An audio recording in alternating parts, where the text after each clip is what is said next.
Live from Tirana. Live from Tirana. Ju përshëndesim të gjithëve nga studiot e Top Albania Radio në zemër të Tiranës, tek Stadiumi Arena, kudo në Shqipëri që ju na ndiqni apo kudo në botë nëpërmjet të mënyrave tona online, si në website-in tonë apo nëpërmjet aplikacionit Top Albania Radio. Unë jam Ronaldo Sharka dhe kemi nisur transmetimin e Live from Tirana edhe ditën e sotme. Do të jemi së bashku deri në orën 12:00 për gati 120 minuta transmetim maraton live me të ftuar interesante, informacione interesante, si dhe muzikë shumë të mirë që çuna tan Wizy DJ dhe Danko DJ. Sot ky fundi të pulen transmetimit përzgjedhim për ju që të keni një ditë të bukur në vazhdim. Edhe pse moti nuk është shumë premtues, ju a kemi thënë kështu do të jetë deri nga fillimi i javës tjetër. Mos u mërzisni se gjëra të bukura kanë në horizont, për shembull të dielën ndrohet koha, nga fillimi i prillit ikën Merkuri nga retrograda, kështu që keni edhe pak durim se gjëra të bukura na presin në vazhdim. Ua, doli me rim. Mirë, interesante situata në studio. Kemi në program, siç e lajmërova në Wake Up, një vajzë shumë të bukur që sa e pash e thash ti vazhdon të dukesh çdo ditë një pariziene, ndoshta në jetët e saj të mëparshme kush beson ajo mund të ketë qenë një princesh në Franca, ku ta di unë, nëse ka pasur, po duhet të ketë pas Franca patjetër. Është një nga komplimentet më të bukura që kam marrë. Princesha zonja dhe zotrinj Ana Veseli, regjizore, mirë se vjen në program. Faleminderit. Ana, më lejo të pyes një herë si je ti? Unë jam mirë, jam Se ne shumë. harrojmë të pyesim, edhe kur e bëjmë si pyetje në fakt e bëjmë shumë për inercie, kupton, jo se na intereson shumë si je ti, mirë se kalove dhe vazhdimin tonë pastaj. A je mirë?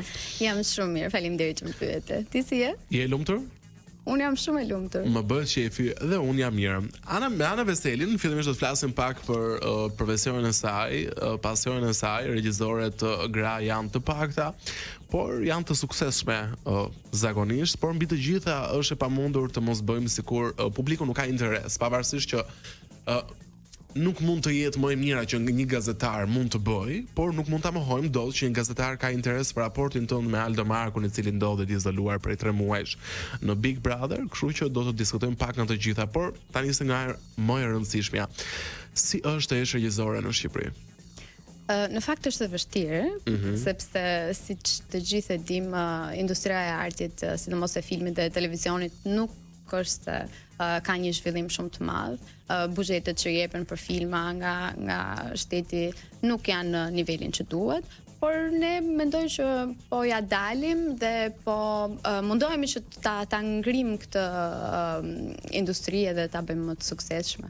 Me çfarë merresh tani? Ndërkohë që ish partneri jote edhe pse jo ligjërisht ende ndodh në Big Brother, me çfarë duke u marr përveç se kujdesesh për vajzën tënde të vogël? Unë merrem me shumë gjëra në fakt, unë kam një biznes timin, bëj një shkollë të tretë. Të tretë. Të tretë, po. Patjetër që e kam thënë disa herë, jam drejtuese e programit për të rinj në Catalyst Story Institute, është një institut ku ne zhvillojmë klasa për industrinë e filmit dhe televizionit. Gjithashtu po merremi edhe me organizimin e një turi që do të ndodhi në maj. Hopefully me ekzekutiv nga Amerika, nga studiot më të mëdha amerikane, të cilët do të vinë në Shqipëri për të njohur vendin, për të familiarizuar me vendin në mënyrë që të sjellin produksione të mëdha amerikane në të ardhmen. Interesante. Vajza si është? Është shumë mirë. Ana, si e ke përjetuar ti gjithë këtë periudhë të Big Brotherit, sepse pavarësisht që disa banorë zgjidhen të futen aty, është e pamundur që edhe familjarët të mos përfshihen me komente, lajme, situata. Si ka qenë kjo periudhë për ty dhe familjen tënde? Në fakt ka qenë një periudhë shumë e ngarkuar, për shkak se për mua Aldo është një ndihmë shumë e madhe, ne ndajmë kohën tonë që kemi me Akirën. Në këtë periudhë ai ka qenë jo prezent, por patjetër që familjarët e mi më kanë ndihmuar shumë. Ka qenë një periudhë në të cilën unë nuk kisha kohë që të ndihesha e rënduar emocionalisht, pasi mungesa që Aldo ka lënë tek Akira i ka shkaktuar asaj një mall shumë të madh për të, dhe duhet isha më tepër e fortë dhe ta merrja me sportivitet për Akirën. Interesante. Të ka nderuar Aldo në Big Brother? Po, unë them se po. Të tjerë kanë mendime të ndryshme. Unë jam edhe kam qenë gjithmonë dhe vazhdoj të jem shumë krenare për Aldon. Mirë, interesante, do të ngacojmë për pak për të tjera gjëra që publiku ka shumë kuriozitet, por fillimisht shkojmë tek një blog i shkurtër reklamash dhe rikthehemi pas pak në Live from Tirana. Rikthehemi sërish në program 10:20 është ora eksakte në këtë moment. Vazhdojmë të jemi në studio me Ana Veseli në regjizore dhe tani ndalim tek këto skupet pak që njerëzit kanë shumë qejf të dinë. Ana, për ta sqaruar, ti ndoshta e ke thënë për t'i vënë kapakun se ndoshta Aldo është në televizor mund të dalë të shtunë dhe t'i sqarojmë të gjëra. Në çfarë procesi është raporti juaj me Aldon? Ju jeni ndarë ligjërisht? Jo, ligjërisht ka një proces në shtetin shqiptar që duhet të presësh disa kohë, pra bëhet aplikimi për të divorcuar dhe pastaj do të presësh disa kohë në mënyrë që të dalësh përpara gjykatës. Ne jemi në këtë procesin e pritjes, është aplikuar që përpara një viti tashmë, so de facto ne jemi të ndarë që gati një vit. E kuptoj. Mund të ketë njëri bashkim? Tani unë e kam thënë disa herë kur mos thuaj kur, por kjo sjellje e imja ka bërë që njerëzit mendojnë që ne kemi bërë këtë ndarjen për lojë. Po, ka shumë në fakt që thonë nuk është e vërtet, këto janë thjesht telenovela turke, no offense, telenovela turke. Ne jemi të ndarë për një vit, kemi një raport shumë të mirë dhe ndoshta njerëzit për shkak se ky raporti është shumë i mirë, nuk e konceptojnë dot. E zëm se Aldo del nga Big Brother të shtunën dhe gjëja e parë që i bën është troketi tek shtëpia jote, ti hap derën dhe papritur zbulon që të ka marrë malli. Po mua më ka marrë malli. Patjetër që më ka marrë malli, sepse unë dhe Aldo jemi pjesë e jetës së njëri tjetrit në përditshmëri, nuk është se ne shikohemi. Po mirë, them të ka marrë malli për njëri bashkim. Jo, nuk besoj, por megjithatë unë nuk mund të flas për të ardhmen, kështu që nuk mund ta parashikoj dot. Të nesërmes nuk e dihet kur. Ndërkohë, Aldo është në nominim me Jozin gjithashtu dhe Gertën që është në nominim të përhershëm i vendosur nga po Aldo në fillim pas e theu kutinë e emergjencës për takuar vajzën e tij. Si e sheh në këtë fazë të lojës të shtunën mësimi dhe kur do të jetë finale që pretendohet të jetë afër nga prilli?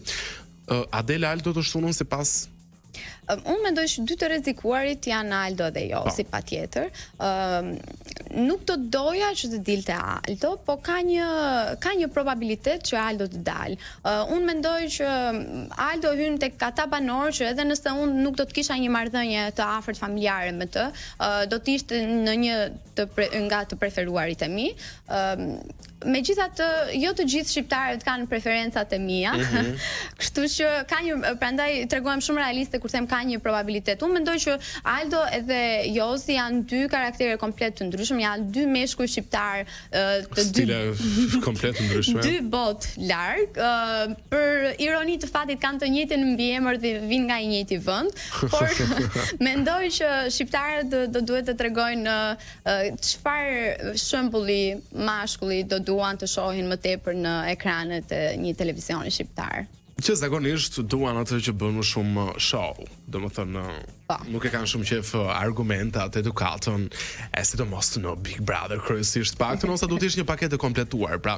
Dhe Aldo në këtë pikë të lojës, nuk e di sa e pe spektaklin të shtunën, është gati gjithkundra shtëpisë ndaj edhe doli në nominim.